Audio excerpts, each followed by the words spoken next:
ভাবি আমি ফেল করছি। কি? তুমি আবারও ফেল করলে কিভাবে? ভাবি প্লিজ এবারকার মতন বাঁচাও, ভাইয়া আমার রেজাল্ট দেখতে মাইরেই ফেলবে। দাও কলম দাও।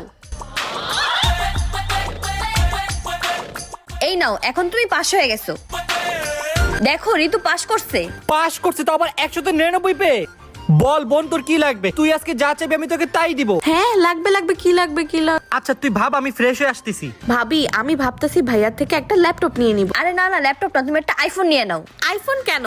আরে আইফোন নিলে তো তুমি টিকটক করতে পারবা। টিকটক করলে তো রাতারাতি ভাইরাল, তুমি তো সেলিব্রিটি হয়ে যাবা। ফলোয়ার্স আর ফলোয়ার। হ্যাঁ ভাবি তুমি ঠিক বলছো। তারপরে তো কি ভাবলি, কি নিবি? ভাইয়া ওই যে আমার দেখ, বলতে না বলতে তোর মিস ফোন দিয়ে দিছে। হ্যালো মিস, আমার আপনার সাথে কিছু কথা ছিল। আমি জানি মিস, যা হয়েছে সব আপনার জন্যই। আমার জন্য মানে? আপনার বোন সব সাবজেক্টে ফেল করছে। কি রে তো আজকে তোদের দুইটার খবর আছে।